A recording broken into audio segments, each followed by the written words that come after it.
Hi everybody and welcome to my next tutorial. My name is Moltenan and today we will create a loopable background, something like the one you can see on my website. And to do this we are going to use one filter basically and some textures, and that filter is fractal noise. So let's create a new solid.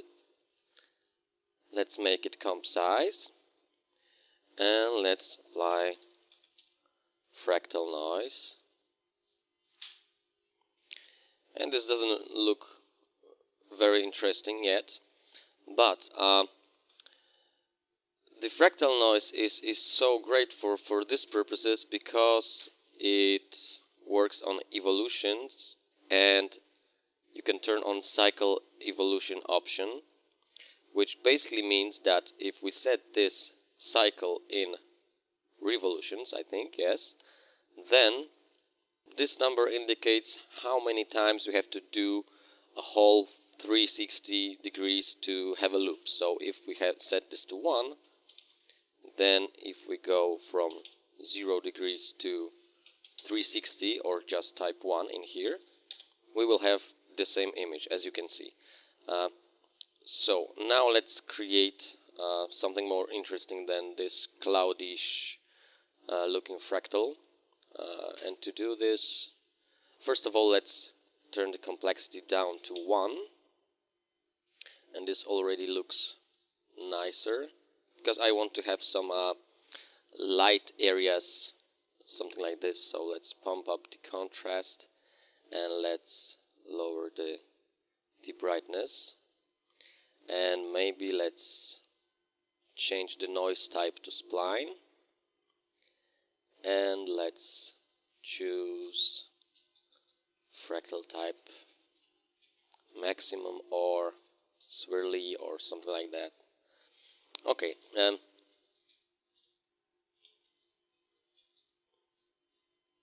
me just scale this up. Okay,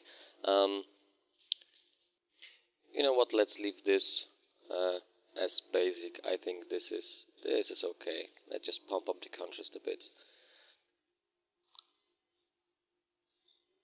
Okay, now we're ready to set the keyframes. So we have cycle evolutions turned on, and let's set this to 0 degrees, and let's set the keyframe, move to the end of the comp, and do a whole 360 degrees. This looks nice. And okay, let's call this light. Next step, we are going to create another solid, and we are going to apply a fractal noise effect again. We are going to create light streaks, and to do this we can leave the complexity at 6, so this is the default value. Let's turn on the cycle evolution option so we don't forget that. Let's set keyframes just like we did in the previous step, and now we can turn off the uniform scaling and pop up the height value.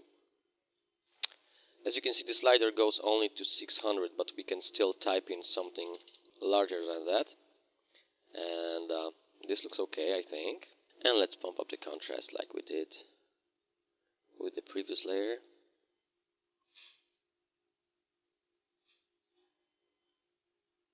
This looks okay, but I think we would like this to be maybe more curvy. You know, we don't have the straight lines going on in here. So to do this, we could try applying some kind of warp effect.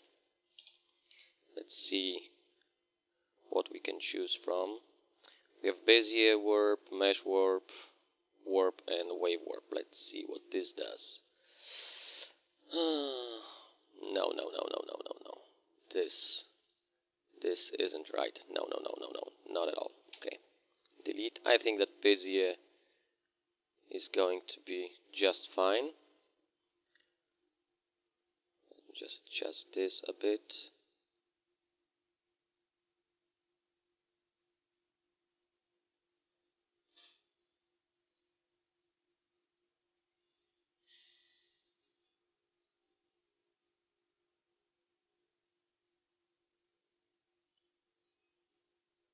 This looks nice, I think.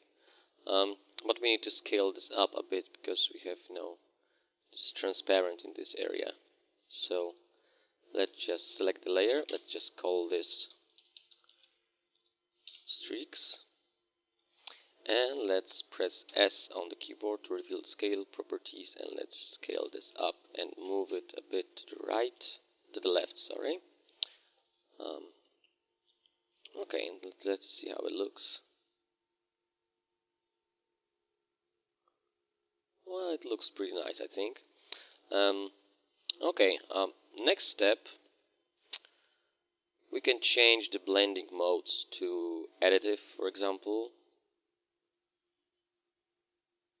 Well, this doesn't look really nice, so we just have to check what works best for us, and to avoid this clicking and selecting all the time, we can use a shortcut to cycle through blending modes, and this shortcut is Shift and a plus sign, which is on the left of your backspace key. So let's just set this to normal, and let's cycle through the blending modes. I think this is nice, but let's see if something works even better. Let's try this. Let's just preview this so we can see how it looks. Okay, I think that's nice. Let's just see if we have a nice loop. So watch closely. There it is. Okay, I think we're good. And what next? We could use some color in this, right? So let's apply a ramp effect, which is basically going to give us a gradient. But we could do this on new solid, I think, or a new adjustment layer, but let's choose solid. No, sorry, forget it. Let's do a new adjustment layer after all. And let's call this color, and let's apply the ramp effect. Let's just set the starting and ending point of the ramp, and let's set the colors. We are trying to create something like this, so we'll choose the same colors, so dark green, grayish green, I think, and a dark blue. Something like this should work, and maybe something like this. And now we can change the blending mode to color or to hue. Let's see what works best. I think color is okay. Okay, so let's leave it like this. And we would like this to have some texture on it, because now we have only, these bright areas and some streaks going on. So let's import some footage that I've prepared already. And these are the textures that I've created in Photoshop. And let's apply this, just to show you how it looks. Nothing too fancy, but it should work. Because we have this layer blending with this layer, we now need this layer to be blending with this one. So let's cycle through the blending modes again. You know what, let's just set it to something more highlighted, something like this, so we could see better how it works.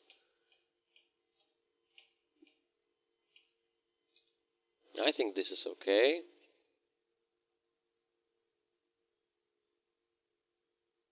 Or maybe not.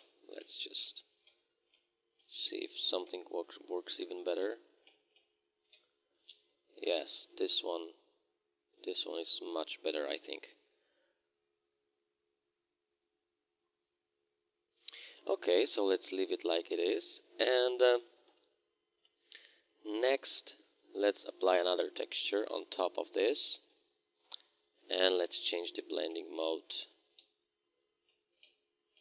so we have a nice looking effect going on. I think this is good. Let me just zoom in.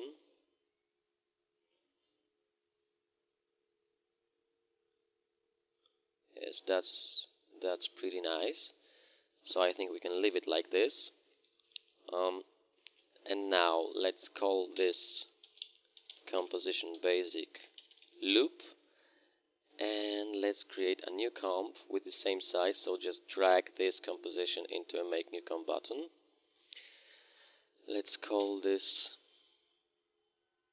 loop offset, because what we are going to do is we are going to split this layer right in the middle, and we are going to make the end of the animation to be the beginning and the beginning to become the end. So to do that, let's hit Ctrl Shift D, so we have split the layer, and now we can move this to the beginning and this to the end. And the reason we are doing this is that we have oh, sorry, we need to fix this. Okay.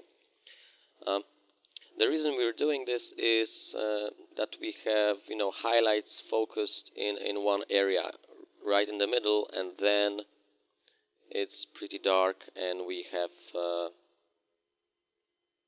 sorry, I think I've moved it.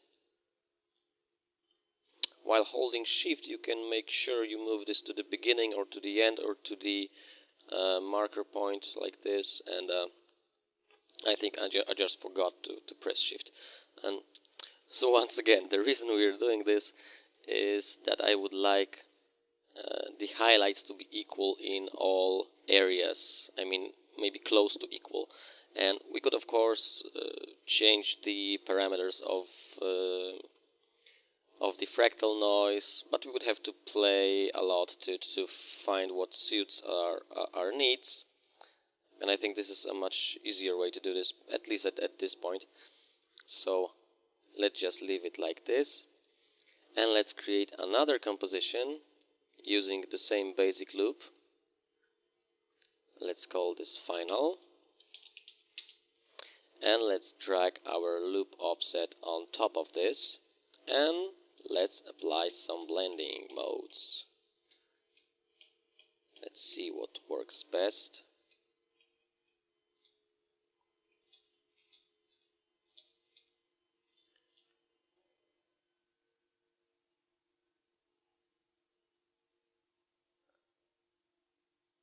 I think this is quite okay. And let's try some other texture. What else do we have in here? I don't think we've used this one, so let's apply this. Yes, this is a nice looking ray-like effect. So let's just apply some blending to this also. So we have nice rays coming out of the center. I think this is good. It's a very, subtle effect, but I think it's just nice to, at some point, to notice those rays coming out of the center. So let's just leave it like it is. And I would like to make this, those borders more visible. So let's just apply this texture again. Let's do some masking, and to do this we are going to use rectangular mask tool. Let's just draw a mask around this, like so. Press MM to reveal the mask properties, and maybe let's feather this a bit, so like 1 pixel, and let's invert it. Let's just see how it looks. Turn off the show mask. I think we can move this up a bit. So let's select the mask shape and use keyboard to move this up. Maybe even more. Something like this. That's right. And once again, let's try some blending modes. I think overlay will do just fine. That's right. And well, we could finish the tutorial at this point, but you can just play around with fractal noise in this basic loop composition, because everything else is based on that.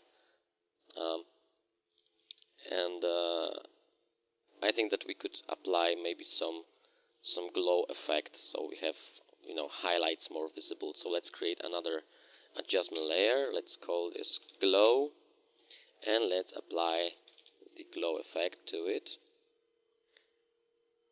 Stylize glow, that's right.